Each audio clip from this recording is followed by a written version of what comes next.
दुनिया सदाकत में तेरा नाम रहेगा, दुनिया सदाकत में तेरा नाम रहेगा। सिद्दीक तेरा नाम से इस्लाम रहेगा, सिद्दीक तेरा नाम से इस्लाम रहेगा। दुनिया मुअज्जिन में तेरा नाम रहेगा, दुनिया मुअज्जिन में तेरा नाम रहेगा। बेलाल तेरा नाम से इस्लाम रहेगा, बेलाल तेरा नाम से इस्लाम रहेगा। दुनिया शुजाअत में तेरा नाम रहेगा, दुनिया शुजाअत में तेरा नाम रहेगा। फारूक तेरा नाम से इस्लाम रहेगा, फारूक तेरा नाम से इस्लाम रहेगा। বাবা আমার এখনো আমার পেটটা ভরে নাই, ও বাবা আমার একটু ছাইরা দাও, আমি আর একটু রহমাতুল্লিল আলামিনকে দেখি আসি। আমার পেটটা ভরে না, আমার মনটা ভরে না। তলহা যখন ছুটাছুটি করতেছে, রহমাতুল্লিল আলামিন তাকাইয়া দেখেন তার বড় সাহাবী বরা ছোট্ট একটা বাচ্চা এরকম ছুটাছুটি করতেছে। এমন তো অবস্থায় রহমাতুল্লিল আলামিন ডাক দিয়ে কয়, বরা রে এই বাচ্চাটাকে। বরা ডাক দিয়ে কয়, নবী গো এই বাচ্চাটা আর কেউ না, বাচ্চাটা হইল আমার সন্তান হযরতে তলহা। বলে কি চায়, কেন এরকম ছটফট করে? বলে নবী গো আমার সন্তানটা আপনার মায়াবী চেহারা দেখে পাগল হয়ে গেছে। তলহা বলে তার মনটা পড়ে নাই। ও মায়ের নবী গো আমার সন্তানটা আপনাকে আর একটু দেখতে চায়। কয় তাহলে তলহারে ছাইরা দাও, তলহা দেখুক আমারে। তলহার হাতটা যখন ছাইরা দিছে, বরার কাছ থেকে সুইটা তলহা একটা দৌড় মেরে নবীর কাছে চলে আসছে। নবীর কাছে এসে ডাক দিয়ে কয়, ইয়া রাসূলুল্লাহ, ইয়া হাবিবাল্লাহ, নবী আমার, আমি আপনাকে ভালোবাসি, মহব্বত করি। আল্লাহর নবী ডাক দিয়ে কয়, তলহা কতটুকু ভালোবাসো, কতটুকু মহব্বত করো? কয় নবী গো আমি আমার মা বাবার চাইতেও বেশি মহব্বত, বেশি ভালো আপনাকে বাসি। আল্লাহর নবী কয়, প্রমাণ দিতে পারবানি? কয় হ্যাঁ প্রমাণ দিতে পারবো। তদানীন্তন কালে বাচ্চাদের ঝোপের ভিতরে ছোট ছোট তরবারি থাকতো, ছুরি থাকতো। বলে কেন?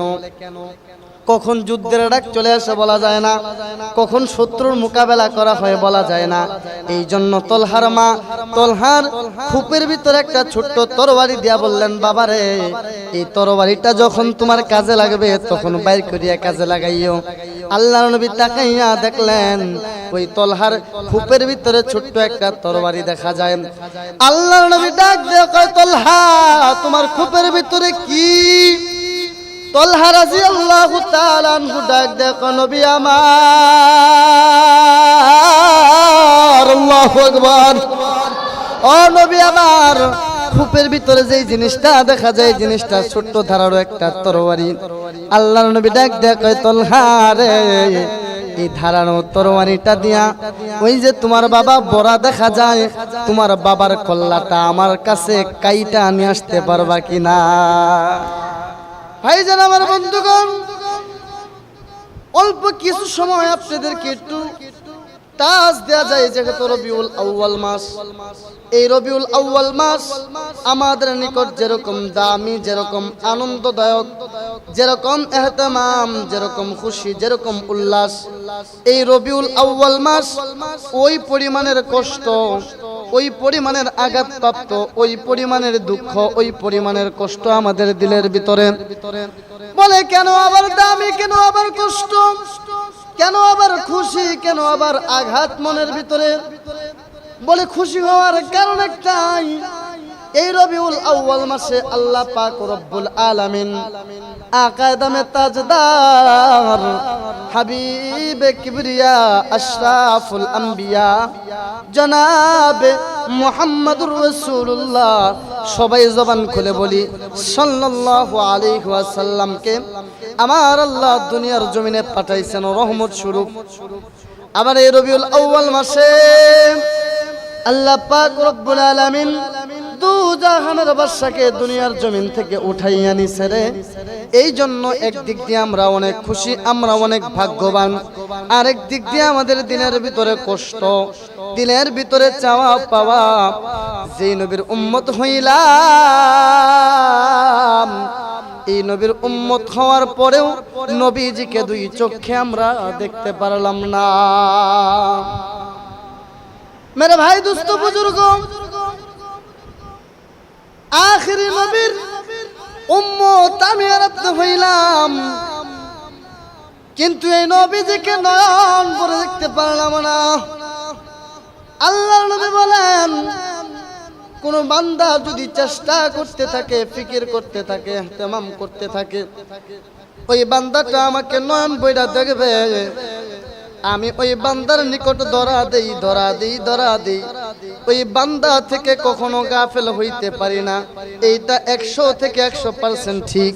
কিন্তু আমার আপনার দিল, আমার আপনার অন্তরটা এত নরম, এত পাথর হয়ে গেছে গো, যে পাথর হওয়ার কারণে ওই নবী পর্যন্ত আমি আর আপনি আগাইতে পারি না। কথা ঠিক কিনা বেঠে? আল্লাহ পাক রব্বুল আলামিন বললেন, আমার মায়ের নবী রাহমাতুল লিল আলামিনের দিল আল্লাহ নরম করিয়া বানাইছে।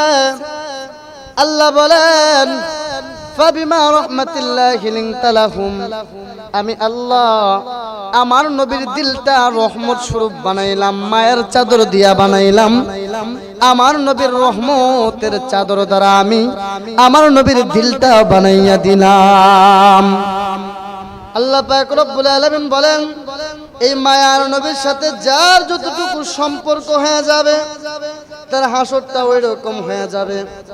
আজকে রবিউল আউয়াল মাস, আমরা ঈদে মিলাদুন নবীর পক্ষে না, জুসনে জুলুসের পক্ষে না, আমরা জুসনে জুলুসের বিপক্ষে, ঈদে মিলাদুন নবীর বিপক্ষে।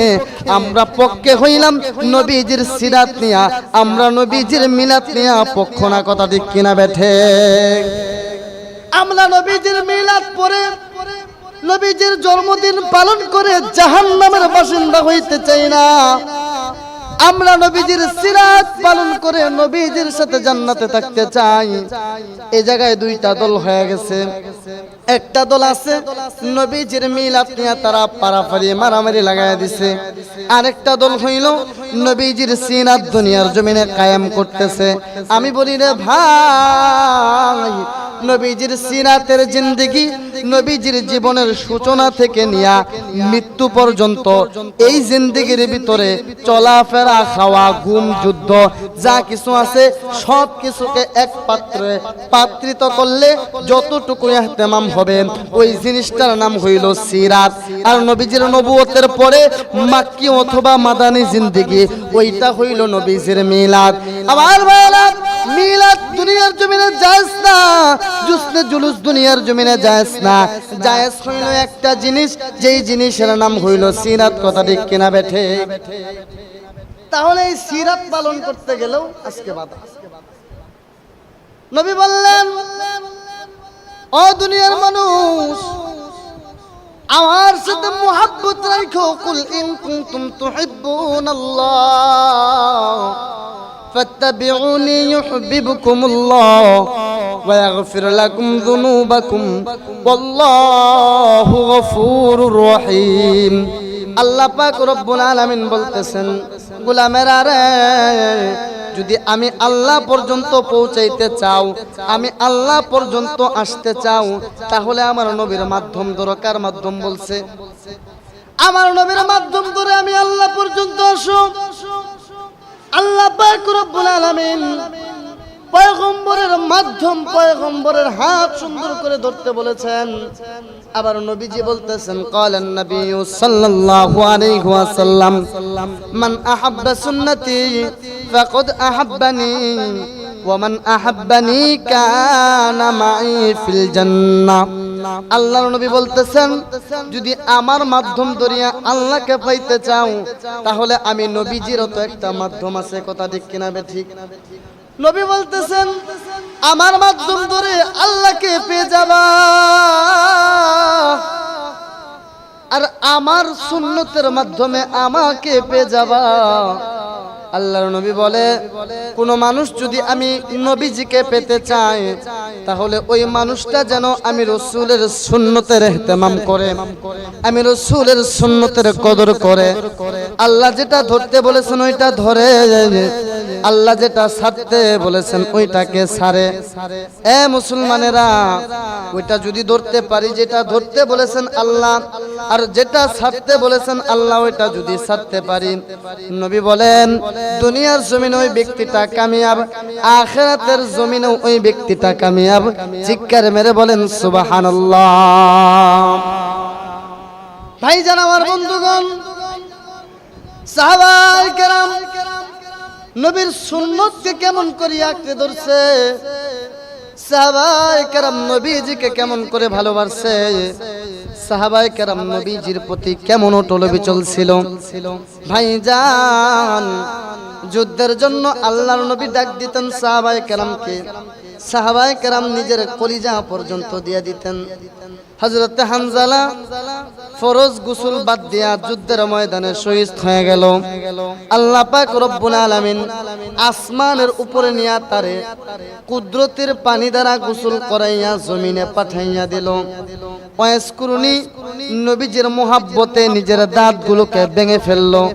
আল্লাহ পাক রব্বুল আলামিন দুনিয়াতে সুসংবাদ শোনাইয়া দিল।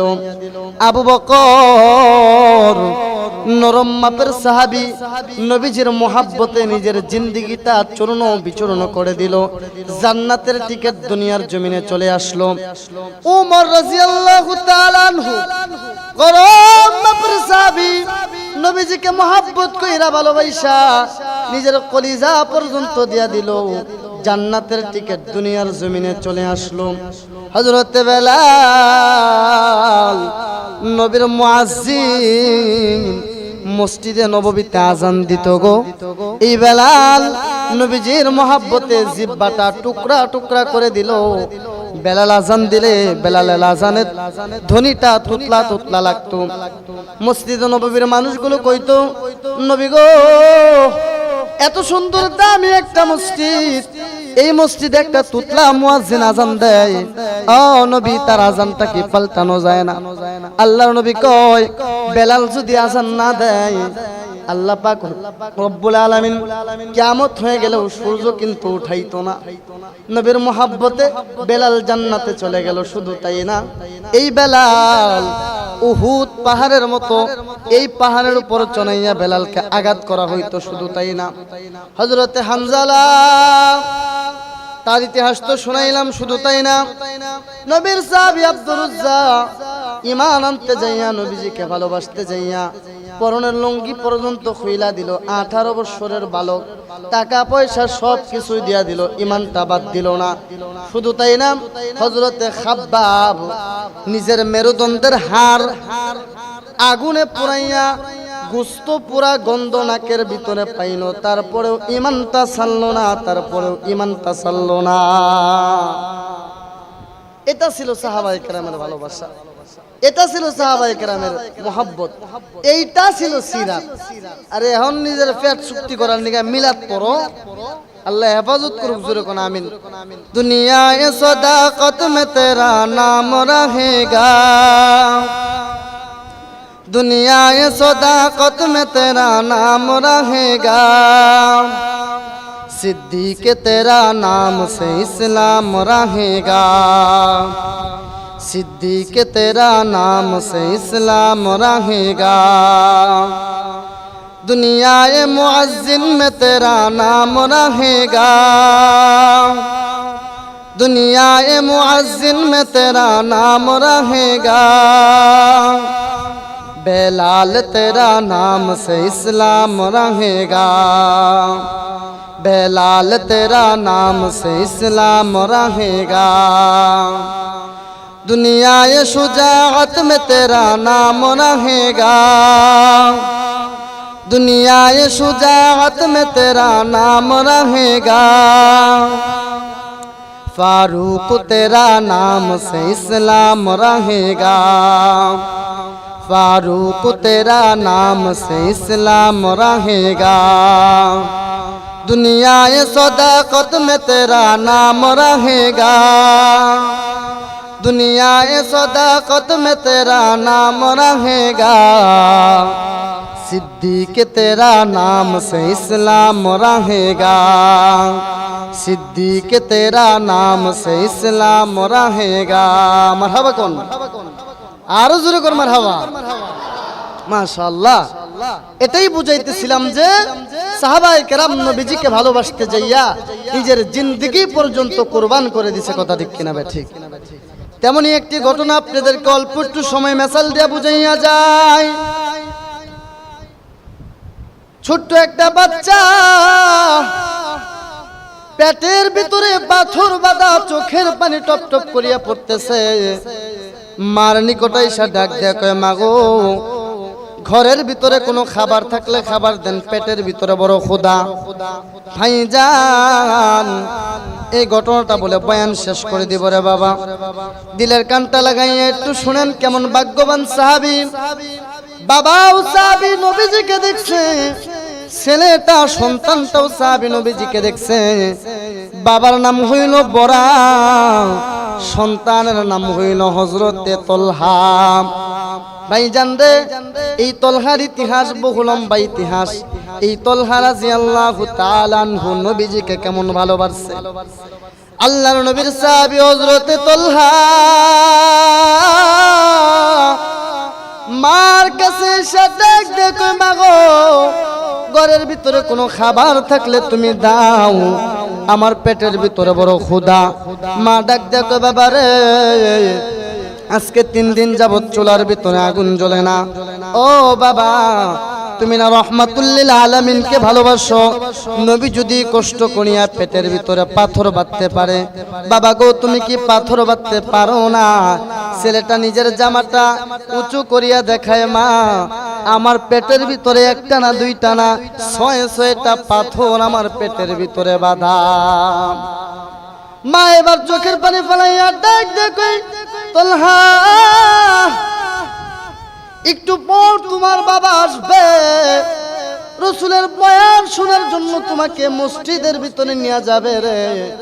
ও তলহা, আমি কথা দিলাম তুমি যদি রহমাতুল লিল আলামিনের কথা শোনো, নবীজির কথা শুনতে শুনতে তোমার পেটেরটা ভরিয়া যাবে, তোমার পেটের খানা নিবারণ হয়ে যাবে, তোমার পেটটা ভরে যাবে। তলহা বলতেছে এইবার, মাগো বাবা কখন আসবে, বাবা কখন আসবে? তলহার মা বলে, একটু পরেই তোমার বাবা চলে আসবে, তুমি একটু ধৈর্য ধরো, অপেক্ষা করো। আল্লাহর কি নীলা খেলা, একটু পরেই তার বাবা চলে আসলো। বাবার হাতটা ধরিয়া হযরতে তলহা নবীর বয়ান শোনার জন্য মসজিদের ভিতরে চলে গেছে। ছোট্ট মানুষ নাবালক বাচ্চা এই তলহাটা দূর থেকে নবীজিকে দেখতেছে। রাসূল সাল্লাল্লাহু আলাইহি ওয়াসাল্লামকে দেখতে বড় কষ্ট হয়। তলহা হাজার হাজার সাহাবায়ে কেরামের বীরের ভিতরে তলহা মাঝে মাঝে দাঁড়াইয়া নবীজিকে দেখতেছে, দাঁড়াইয়া নবীজিকে দেখে। বয়ান শেষ হয়ে গেছে। তলহার বাবা তলহাকে জিজ্ঞেস করে, বেটা রে তোমার পেটের ভিতরে এখনো কোনো খিদা আসেনি? তলহা ডাক দেখে, বাবা ওই মালিকের কসম করে বলতে পারি গো, যে মায়াবী নূরের চেহারাটা তুমি দেখাইছো, এই নূরের চেহারাটা দেখা আমার পেটটা ভরে গেছে গো। চিৎকারে মেরে বলেন সুবহানাল্লাহ। তলহা এবার ডাক দেখে, বাবা আমার এখনো আমার পেটটা ভরে নাই, ও বাবা আমার একটু ছাইরা দাও, আমি আর একটু রহমাতুল লিল আলামিনকে দেখি আসি, আমার পেটটা ভরে না, আমার মনটা ভরে না। তলহা যখন ছুটাছুটি করতেছে, রহমাতুল লিল আলামিন তাকাইয়া দেখে তার বড় সাহাবী বরা ছোট্ট একটা বাচ্চা এরকম ছুটাছুটি করতেছে। এমত অবস্থায় রহমাতুল লিল আলামিন ডাক দিয়ে কয়, বরা রে এই বাচ্চাটাকে বড়া ডাক দিয়া কয় নবী গো, এই বাচ্চাটা আর কেউ না, বাচ্চাটা হইল আমার সন্তান হযরতে তলহা। বলে কি চায়, কেন এরকম ছটফট করে? বলে নবী গো, আমার সন্তানটা আপনার মায়াবী চেহারা দেখে পাগল হয়ে গেছে। তলহা বলে তার মনটা পড়ে নাই। ও মায়ের নবী গো, আমার সন্তানটা আপনাকে আর একটু দেখতে চায়। কয় তাহলে তলহারে ছাইরা দাও, তলহা দেখুক আমারে। তলহার হাতটা যখন ছাইরা দিছে, বড়ার কাছ থেকে সুইটা তলহা একটা দৌড় মেরে নবীর কাছে চলে আসছে। নবীর কাছে এসে ডাক দেখে, ইয়া রাসূলুল্লাহ, ইয়া হাবিবাল্লাহ, নবী আমার, আমি আপনাকে ভালোবাসি, মহব্বত করি। আল্লাহর নবী ডাক দেয়া কয়, তলহা কতটুকু ভালোবাসো, কতটুকু মহব্বত করো? কয় নবী গো, আমি আমার মা বাবার চাইতো বেশি মহব্বত, বেশি ভালো আপনাকে বাসি। আল্লাহর নবী কয়, প্রমাণ দিতে পারবানি? কয় হ্যাঁ, প্রমাণ দিতে পারবো। তদানীন্তন কালে বাচ্চাদের ঝোপের ভিতরে ছোট ছোট তরবারি থাকতো, ছুরি থাকতো। বলে কেন? কখন যুদ্ধের ডাক চলে আসে বলা যায় না, কখন শত্রুর মোকাবেলা করা হয় বলা যায় না। এই জন্য তলহার মা তলহার খুপের ভিতরে একটা ছোট্ট তরবারি দিয়া বললেন, বাবারে, এই তরবারিটা যখন তোমার কাজে লাগবে তখন বাইর করিয়া কাজে লাগাইও। আল্লাহর নবী তাকাইয়া দেখলেন ওই তলহার খুপের ভিতরে ছোট্ট একটা তরবারি দেখা যায়। আল্লাহর নবী ডাক দিয়ে কয়, তলহা তোমার খুপের ভিতরে কি? তলহা রাদিয়াল্লাহু তাআলা আনহু ডাক দেয়, নবী আমার, আল্লাহু আকবার, ও নবী আমার, খুপের ভিতরে যেই জিনিসটা দেখা যায়, জিনিসটা ছোট্ট ধারারও একটা তরবারি। আল্লাহর নবী ডাক দেয়, কয় তলহা রে, এই ধারানো তরবারিটা দিয়া ওই যে তোমার বাবা বড়া দেখা যায়, তোমার বাবার কল্লাটা আমার কাছে কাইটা নিয়ে আসতে পারবা কিনা? দেখেন কেমন পরীক্ষা। ছোট্ট বাচ্চারা ডাক দিয়া কয়, ওই যে তোমার বাবা দেখা যায়, তোমার বাবার কাল্লাটা আমার কাছে কাইটা নিয়ে আসতে পারবা কিনা? দেখাইতেছে আমি রাসূলকে বেশি ভালোবাসে না তার বাবাকে বেশি ভালোবাসে। এমত অবস্থায় তলহা রাদিয়াল্লাহু তাআলা আনহু ডাক দিয়ে বলে, নবী আমার, আপনার জবান দ্বারা আপনি উচ্চারণ করছেন আমার বাবার গর্দানটা কাল্লাটা আমি কাইটা নিয়ে আসতাম। ইয়া রাসূলুল্লাহ, ইয়া হাবিবাল্লাহ, আমি দেখবো না কে আমার মা, দেখবো না কে আমার বাবা, দেখবো না কে আমার ভাই। আপনার রাসূল হুকুম দিবেন, আপনার রাসূলের আদেশ পালন করার জন্য আমি তলহা পাগল পারা হয়ে গেলাম। চিৎকার মেরে বলেন আল্লাহু আকবার। এইবার তলহা যখন হাঁটি হাঁটি পা পা করে নবীদের দিকে আগায়, তলহা যখন তার বাবার দিকে আগাইতেছে, আল্লাহর নবী তাকাইয়া দেখলেন ছেলেটা সত্যি তো আমাকে ভালোবাসে। এখন যদি তাকে না একটাই আমি রাসূলকে মহব্বতের পরিচয় দিতে যাইয়া তার বাবার কল্লাটা কাইটা নিয়ে আসবে, এটা কখনোই কল্পনা জল্পনাও করা যায় না। আল্লাহর নবী পিছন থেকে তলহারে ডাক দেয়, কয় তলহা এদিকে তাকাও, এদিকে তাকাও। আল্লাহর নবী কিতাবের ভিতরে আসছে এইভাবে দুইটা হাত তলহার দিকে বাড়াইয়া দিছে। তলহাও নবীজির দিকে এইভাবে দুইটা হাত বাড়াইয়া, তলহার নবীজি যখন একসাথে হয়ে গেছে, আল্লাহর নবী তলহার পিছনে এইভাবে আস্তে আস্তে তিনটা হাত দিয়ে থাপ্পড় দিয়া বলে, তলহা তুমি আমার, তলহা তুমি আমার, তলহা তুমি আমার। আল্লাহ পাক রব্বুল আলামিন ডাক দিয়ে কয়, নবী গো, যেই তলহা আপনার, এই তলহাও আমি আল্লাহর। চিৎকার মেরে বলেন সুবহানাল্লাহ। এইবার বড়া শুধুমাত্র তলহার নবীর কাণ্ড কারখানা দেখতেছে। আল্লাহর নবী বড়াকে ডাক দেয়, কয় বড়া এদিকে আসো। হযরত বড়া রাদিয়াল্লাহু তাআলা আনহু যখন নবীজির কাছে চলে আসলেন, আল্লাহর নবী ডাক দেয়, কয় বড়া রে, তলহারে বাড়িতে নিয়ে যাও। তলহা যেই দিন মারা যাবে এই দিন আমি পয়গম্বরকে জানাইবা, আমি পয়গম্বর তলহার জানাজাটা পড়াইব। বড়ার বুঝতে বাকি নাই, নবী যেকে তো বলছে তলহা যেই দিন মারা যাবে আমি নবীজিকে জানাইবা, আমি নবীজি তলহার জানাজাটা পড়াইব।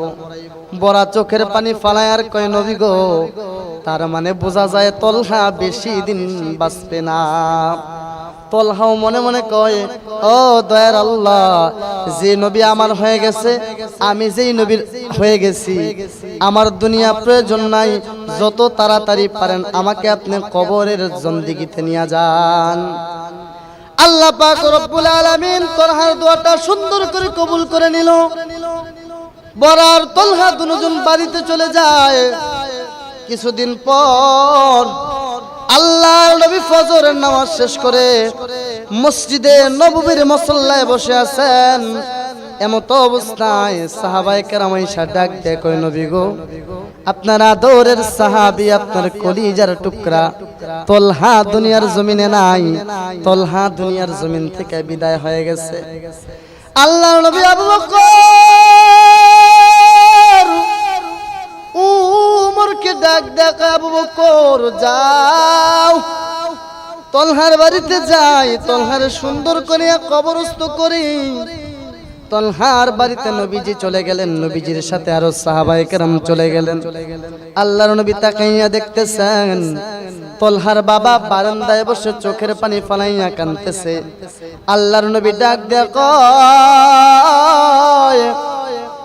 এই বড়া, কই আমার তলহা, কই আমার তলহার, তাড়াতাড়ি আনো গো, আমার তলহারে আমি সুন্দর করিয়া কাপড় পরাইয়া, জামা পরাইয়া, কাফন পরাইয়া, জানাজা পরাইয়া কবরে নামাবো।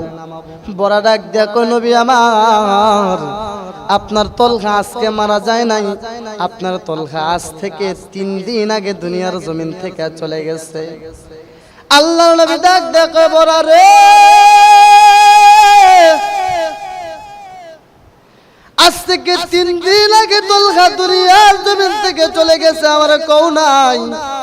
ও বড়া, আমি কি এমন অপরাধ করলাম আমাকে বললা না? বড়া ডাক দেখো, নবী গো, আমি বলতে চাইছিলাম, কিন্তু আমার তলহা মারা যাওয়ার আগের দিন রাত্রে আমাকে নসিহত করে যায়, বলে, ও বাবা, আমি যদি দিনের বেলা মারা যাই, আমার নবীরে খবর দিও, নবী আইসা জানাজা পড়াইবে। আর যদি রাত্রে বেলা মারা যাই, আমার নবীরে বইল না, তাহলে নবী রাত্রে বেলা আমি তলহার কথাটা শুই না সহ্য করতে পারবে না, রাত্রে বেলায় চলে আসবে আমাকে দাফন কাফন করার জন্য। ও বাবা, আবু জাহেলের বাড়ি পার হইয়া আমাকে দাফন কাফন করার জন্য আসা লাগবে। বাবা গো, রাত্রে বেলা নবী যদি আবু জাহেলের বাড়ি পার হইয়া আসে গো, আবু জাহেল, উতবা, সাইবা, কাফেরেরা আমার নবীকে মাঝ রাস্তায় আঘাত করতে পারে। আমি চাই না আমার জন্য আমার নবী আঘাতপ্রাপ্ত হোক, কষ্টপ্রাপ্ত হোক। ও বাবা, আমি তোমাকে নসিহত করে গেলাম, আমি যদি রাতের বেলা মারা যাই, নবীজিকে খবর দিও না। আর যদি দিনের বেলা মারা যায়, রহমাতুল্লিল আলামিনকে বইলো, ও নবী গো, নবী গো, নবী গো, নবী গো, মৃত্যুর সময় তলহা আপনাকে ভালোবাসা, তলহা রাতের বেলা আপনার জন্য মোহাব্বত ভয় পাইছে। আল্লাহ নবী চোখের পানি ফালাইয়া ডাক দেখে, বড় রে, কই আমার তলহার কবরটা, কই, একটু নিয়ে যাও, আমার একটু নিয়ে যাও। আল্লাহর নবী বড়ার কাছ থেকে অনুমতি লইয়া বড়া কয়, ওই যে তলহার কবরটা। আল্লাহর নবী বড়ার তলহার ডান পাশে যায়, বাম পাশে যায়, মাথার কাছে যায়, পায়ের কাছে যায়। আল্লাহর নবী 2টা হাত উঠাইয়া ডাক দেয়া কয়, আল্লাহ, আমার তলহা আমাকে ভালোবাসতে যাইয়া জানাজা পর্যন্ত আমাকে দিয়ে পড়াইতে দেয় নাই। ও আল্লাহ, এই তলহা আমার, কবরে 3 বার নবী বলছে এই তলহা আমার, আবার বলছে এই তলহা আমার। আল্লাহ পাক রব্বুল আলামিন জিবরাইলের মাধ্যমে ওহী নাজিল করে দিল, নবী আমার, যেই তলহা আপনার, যেই তলহা আপনার, যেই তলহা আপনার, ওই তলহাও আল্লাহর। সুতরাং তলহার কোনো ভয় নাই, নিশ্চিত তলহা বিনা হিসাবে জান্নাতি হয়ে গেছে। চিৎকার মেরে বলেন সুবহানাল্লাহ। এইগুলো হইতেছে নবীজির আশিক, নবীজির পাগল। এইটা হইল নবীজির সিরাত, এইটা নবীজির মিলাদ না। ইয়া নবী সালাম আলাইকা বইলা একদিন নবীজির বৎসরে জ্যৈষ্ঠ জুলুস পালন করো, এটা নবীজির সিরাত না, এটা নবীজির মিলাদ না। নবীজির মিলাদ তো হইল, নবীজির সিরাত তো হইল। জন্ম যদি পালন করতে চাও, আল্লাহর নবীজি সপ্তাহে জন্মদিন পালন করত। নবী কেমনে জন্মদিন পালন করতো কন্ত? সপ্তাহে জন্মদিন পালন করতো। কেমনে পালন করতে জানেন? নবীজি সপ্তাহে সোমবারে রোজা রাখতো। আল্লাহর নবী সপ্তাহে কম করে হলেও 2টা রোজা রাখতো। একটা রোজা রাখতো বৃহস্পতিবারে, একটা রোজা রাখতো সোমবারে। সাহাবায়ে কেরাম একত্রিত হয়ে বলতেছেন, ইয়া রাসূলুল্লাহ, আপনি সোমবারে কেন রোজা রাখেন, বৃহস্পতিবারে কেন রোজা রাখেন? শেষ করে দিচ্ছি। আল্লাহর নবী বললেন, বৃহস্পতিবারে রোজা রাখার কারণ হইল প্রত্যেকটা উম্মতের সমস্ত নেক আমলকে একত্রিত করে আল্লাহ পাক রব্বুল আলামিন বৃহস্পতিবারে আসমানের ভিতরে নিয়ে খুঁটিনাটি হিসাব করে। সুবহানাল্লাহ কইবেন না? সাহাবায়ে কেরামকে আল্লাহ রাসূল বলতেছেন, এমন তো অবস্থায় যদি আমার নেক আমলটা যদি রোজা অবস্থায় আল্লাহর কাছে চলে যায়, তাহলে তো আমার সমস্ত গুনাহ মাফ। নবী তো বেগুনাহ মাসুম ছিলেন, তারপরেও রোজা রাখতো। এবার সাহাবায়ে কেরাম বলল, তাহলে সোমবারে যে রোজা রাখেন, বলে সোমবারে রোজা রাখার কারণ হইল আল্লাহ পাক রব্বুল আলামিন আমাকে সোমবারে দুনিয়ার জমিনে রহমত স্বরূপ পাঠাইছে, এই শুকরিয়া স্বরূপ আমি সোমবারে রোজা রাখি। আমার জন্মদিন আমি এভাবে রোজা অবস্থায় পালন করি, রোজা রাইখা পালন করি। আর দেখবেন যে কালকে শনিবার জশ্নে জুলুস, চট্টগ্রামের রাস্তা ফিলাপ হয়ে যাবে। নিজের বাবার খবর নাই, আরেক বাবার ফাউদেরা কান্না করে। জিলাফি টনকে টন দেখবেন উপর থেকে মিল্লা মারবো, আশিকে রাসূল দাবি করব। নিজের বাবারে কোনোদিন মৃত্যুর সময় একটা চকলেট এনে খাওয়াইছে কিনা খবর নাই, অথচ বাবার পায়ের ভিতরে টুলবা টুলবা জিলাফি।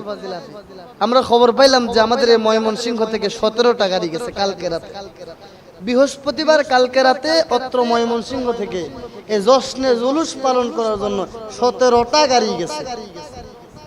কত মহিষ, কত ভেড়া চলে যায় জশ্নে জুলুসের জন্য। নবীজি জন্মদিন পালন করছেন রোজা রাইখা, আর তারা জন্মদিন পালন করবে কালকা খাবার খাইয়া। এটা কি জায়েজ হবে না নাজায়েজ হবে? এটা সম্পূর্ণ নাজায়েজ, তো নাজায়েজ হারাম পর্যায়ে চলে গেছে। প্রথম তো বুঝাইলাম, সিরাত তো হলো নবীজির সূচনা থেকে শেষ পর্যন্ত জিন্দেগি এক পাত্রে পাত্রিত করলে যেটা হবে এটা হলো সিরাত। আর মিলাদ তো হইল নবীজির মাক্কি অথবা মাদানী জিন্দেগির কয়েকটা অংশ। এই যে মাঝে মাঝে কন্যা আপনারা, হুজুর চলেন আমার বাড়িতে আজকে মিলাদ, মাঝে মাঝে আপনাদেরকে মনে চাই জানেন কি, যে কার জন্ম আজকে মিলাদ পড়াইবেন, এটা বলা যাবে না, মনে রাখেন এটা সম্পূর্ণ নিষেধ।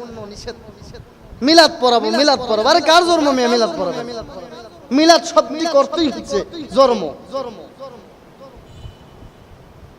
এক জায়গায় গেছি, হুজুর মিলাদ পড়ে না। আমি বললাম আপনি কই পাইছেন পড়েন? বাপ চাচা পড়াইতেছে। এই বাপ চাচার খুঁটিনাটি বিষয় ব্যাংকে দিয়ে আইতেছে, এসারে পড়াইতেছে। বাপ চাচার খুঁটিনাটি কি আছে সব বাইঙ্গা দেবে ইনশাআল্লাহ। আপনারা বইছেন, আপনাদেরকে নবীর মোহাব্বত, নবীর ভালোবাসা, নবীর ইহতিমাম বুঝাইয়া দিলাম। আসতেছে সাইকুল হাদিস আতিকুর রহমান নুমানি, বাপ চাচার খুঁটিনাটি কি আছে বাইঙ্গা দেবে ইনশাআল্লাহ। আল্লাহ কবুল করুক। এবং নবীজির মোহাব্বতে হানজালা দুনিয়ার জমিন থেকে কিভাবে নবীজিকে ভালোবাসা জান্নাতের বাসিন্দা হয়ে গেল, আর আপনি আমি নবীজির ইয়া নবী সালাম আলাইকা হুক্কুর হুক্কুর জিকির করে কোনোদিন জান্নাতে যাইতে পারবো না।